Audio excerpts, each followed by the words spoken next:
At last, our dream of building a new, spacious house had come to fruition, and my excitement was bubbling over as I envisioned beginning a fresh chapter in our lives. However, just as we were about to celebrate, an unexpected twist occurred. My in-laws showed up unannounced. With a firm tone, they stated, "We'll be moving in here," and asked that my parents leave the property. I was taken aback and turned to my husband for support, but all he could muster was a deep breath, followed by, "Please do as they ask. Let your parents know gently." As I watched my in-laws eagerly unpack and settle into what was supposed to be our new home, I felt a mix of disbelief and frustration. "Do you realize this is our house?" I asked, hoping they might acknowledge the misunderstanding. "My name is Tiffany. I'm 32, and I've been enjoying a loving marriage with my husband, Jesse, for 4 years. We don't have children yet, but our life is filled with affection and mutual support. Recently, I've been concerned about my aging parents. Their declining mobility has been weighing on my mind, prompting me to suggest that Jesse and I move in with them to provide care." Jesse agreed without hesitation, appreciating the dual benefits of our presence, offering them support and giving us peace of mind. "It's a win-win situation," he had said, and I was deeply thankful for his understanding and support. We contemplated this plan, but logistics proved difficult. My family's home is quite a distance from the city, complicating our commutes as neither of us drives. Additionally, relocating my parents to our small city rental wasn't a viable option, especially as it was already cramped for just the two of us, and contemplating future children would only exacerbate the space issue. Faced with these challenges, I proposed a bold solution. Why not build a new home that could accommodate everyone comfortably? Jesse's face lit up at the idea. "That's a fantastic idea," he exclaimed. Energized by his enthusiasm, we embarked on the journey of planning and building a home that would suit all our needs. When I shared the news with my parents about building a home that would accommodate everyone, they initially felt a twinge of guilt for the inconvenience. However, once I laid out our reasons, their apprehension turned into excitement, which brought immense relief and joy to me. Later, my husband and I visited a real estate agency to iron out the final details of our project. We prioritized finding locations near hospitals to ensure easy access to medical care for my parents and close to train stations to simplify our daily commutes. During our discussions about the house's specifics, I noticed my parents were a bit hesitant about the idea of moving in with us. Thankfully, my husband came through with several insightful suggestions that helped smooth out the planning process. As we progressed, our dream home started to take form, and the excitement was palpable. After extensive discussions and a lot of online research, we finalized our plans and were ready to start consulting with builders. "We're nearly there with the preparations," I remarked, acknowledging how building a home was proving more complex than anticipated. "Balancing this with work certainly makes progress slow," my husband added, reflecting on the challenges we faced. We invested considerable time and effort into our plans, and the results were immensely satisfying. The blueprint we meticulously crafted far exceeded our expectations. We consulted various real estate agents and conducted thorough online research to get to this point. Now, all that was left was to eagerly await the completion of our house. It would take some time, but the excitement and anticipation were limitless. However, as the project advanced, my in-laws began to show increased interest. "Dear, we heard you're building a new house, is that right?" they asked one day. "Yes, that's correct. We're aiming to finish it by the end of the year," I replied. "How wonderful. I'm so impressed with Jesse's efforts and how he keeps us updated with all the details," they exclaimed, showing genuine interest in our endeavor. When my mother-in-law expressed a sudden enthusiasm to visit us soon, I was taken aback but agreed happily. Over the upcoming weekend, my husband and I planned a trip to their place.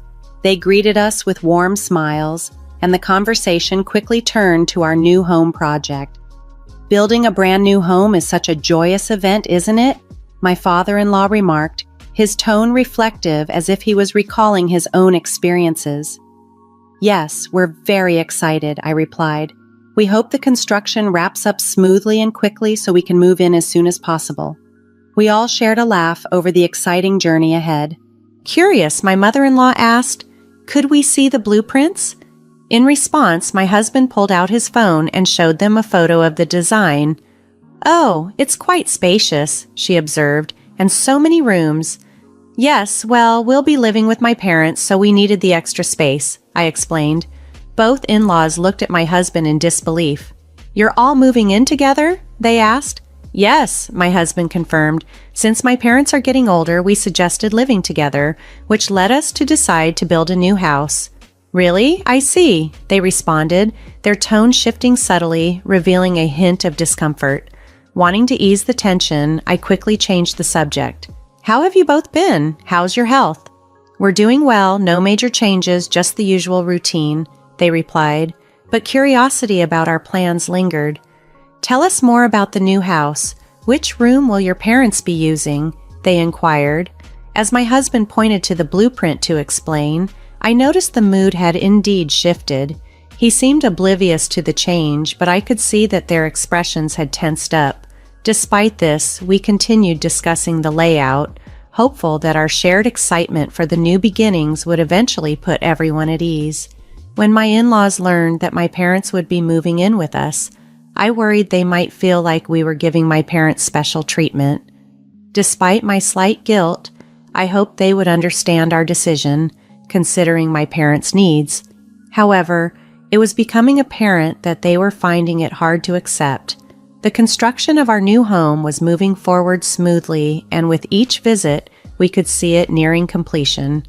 My husband often expressed his excitement about moving in quickly, but, like him, I was torn between eagerness for our new start and a desire for everything to be just right. Halfway through the construction, my parents came to see the progress. Their delight and gratitude made me deeply thankful that we could provide this new home for them. Meanwhile, I noticed that my husband had been visiting his parents almost every weekend recently. "Are you planning to visit your parents again this weekend?" I asked him. "Yeah, I am," he replied. I remarked on his frequent visits since the beginning of the year, to which he responded, "I want to show my appreciation to them as well. That's why I've been making an effort to visit them on my days off." Understanding his intentions, I asked, "Should I come along?" I was concerned that his parents might feel left out or disappointed, possibly hoping that they would be the ones moving in with us. I thought visiting them might be a good gesture of goodwill. However, my husband reassured me, "It's all right, I can manage it on my own," and left for his parents' home.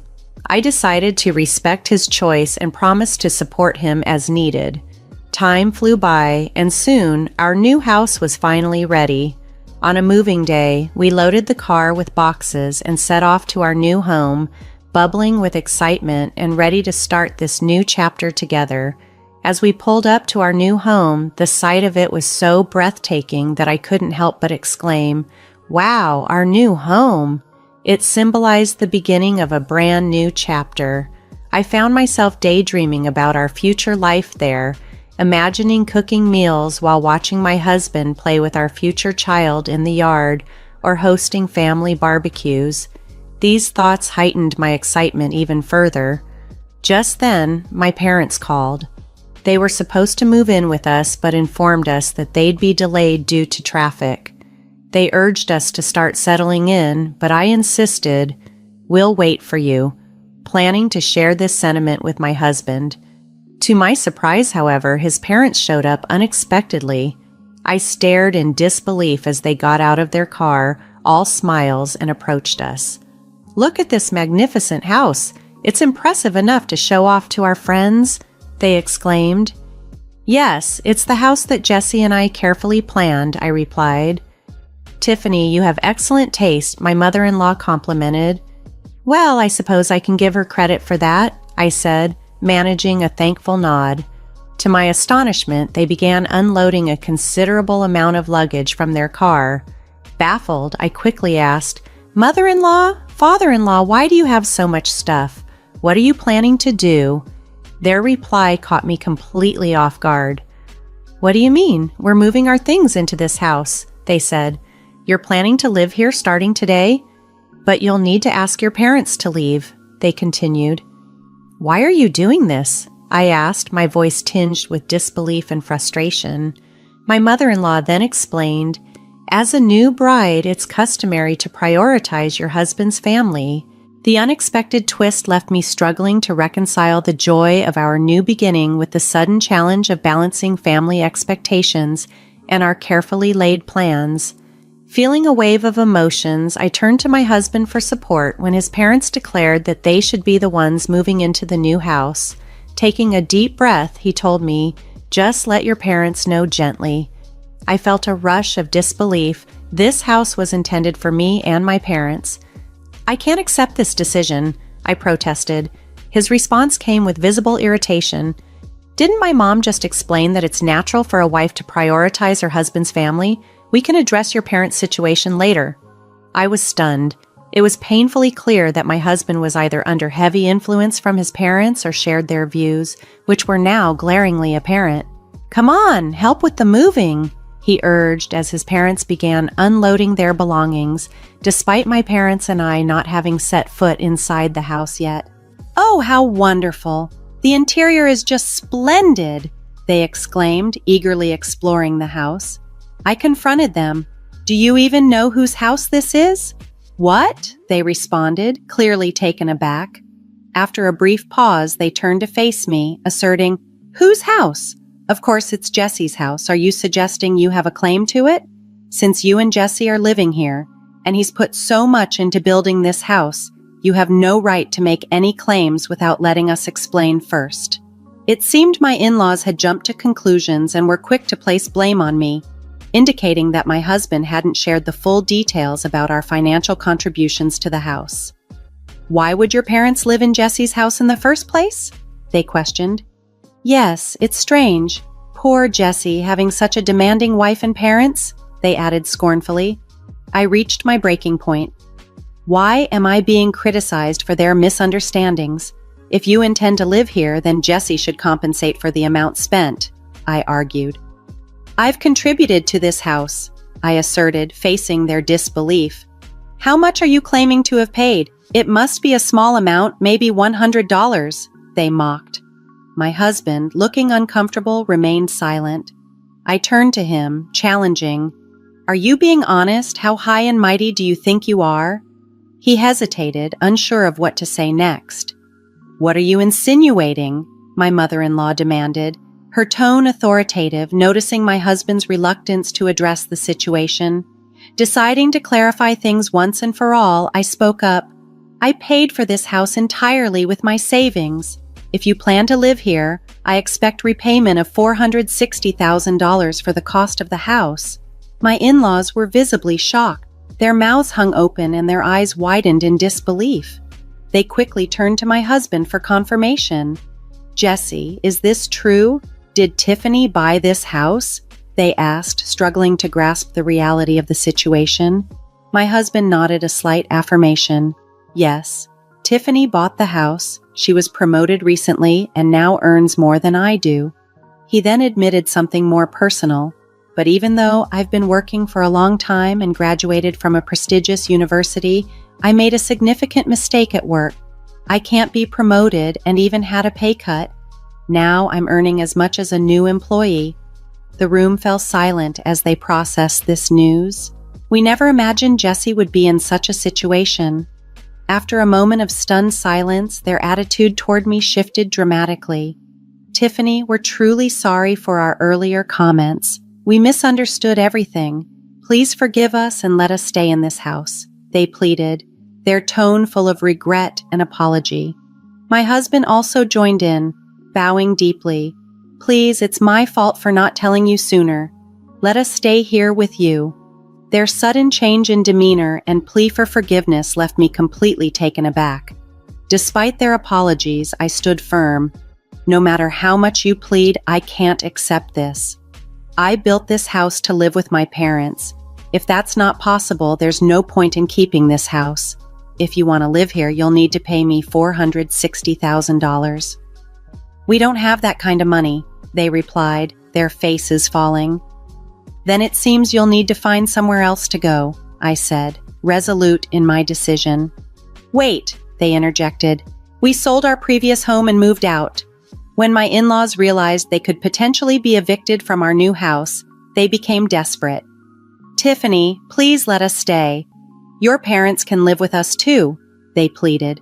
The thought of living under one roof with both sets of parents seemed unmanageable to me. I can't agree to that. If you sold your house, you must have some funds left. Why not use that to find a flat? I asked. At this, tears welled up in their eyes.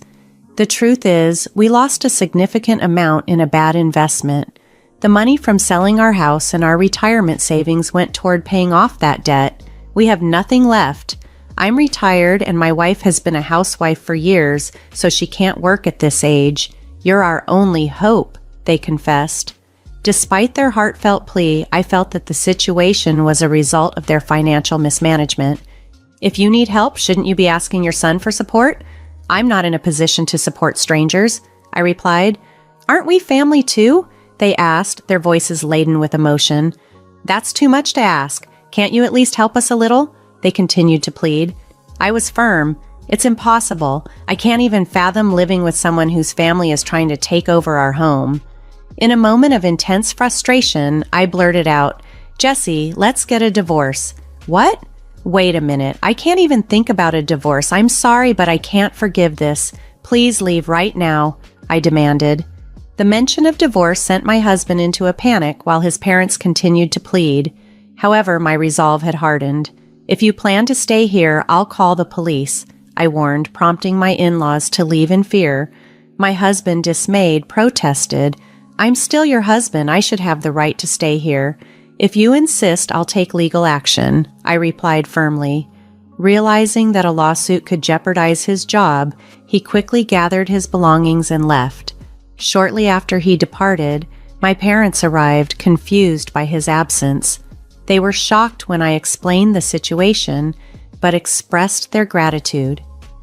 Thank you for standing up for us, they said. I wished my husband had been more understanding, but I was relieved to have distanced myself from such a selfish in-law family, especially before our child was born. The divorce process proceeded smoothly, and I soon found myself single again. Now, I enjoyed peaceful days in our newly built house with my parents, grateful for the tranquility that had replaced the chaos.